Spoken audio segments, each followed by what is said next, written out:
Hello, I'm here today with the ZF5 HP24 out of my 99 Jag XJ.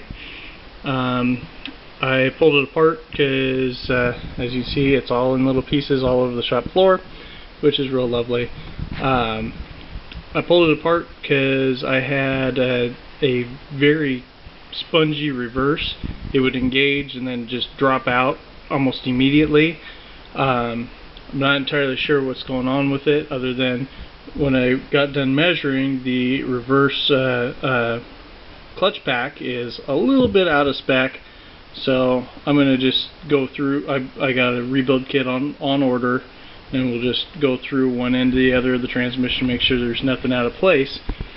But normally when these go bad, I'm told that this F piston will actually come, because you can see it's got an aluminum and it's got an outer rubber, and tends to, I guess it comes apart right between the two halves. So I believe the kit's coming with a new one of these, because I'd rather not put the old one back in since it's a chore to get to. Unfortunately, it has this retainer spring, and the only way to get that off is with a fixture. So I didn't have one. I ended up making one, and this is just a hand crank kind of press, so I can actually press it right in the hole, because unfortunately the F drum did not want to come out without a fight. But it's still kind of a mystery what's going on.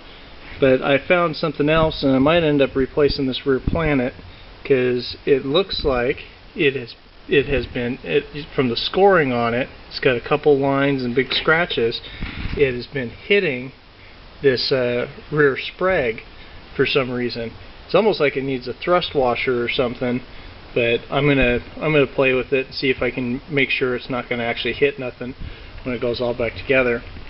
And then the only other problem I've had with this transmission, because it was working beautifully up till about 2 weeks ago, but over here, this is the original. This section here came off of my valve body, and as you can kind of see, there's a nice little shiny thing there. This is supposed to have a housing right in through here, and when it's on the car, there's something that bolts in here that pins it in position. So when it I guess this was a kind of a common problem with this particular valve body, would crack.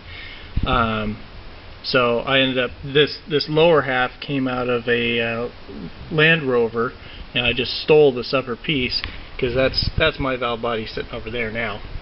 I didn't want to mess with all the valving inside, or all the orifices and whatnot, so I just left it alone. But yeah, so hopefully another week or so I will get this all back together and maybe have my car running again. So anyway, have a good night.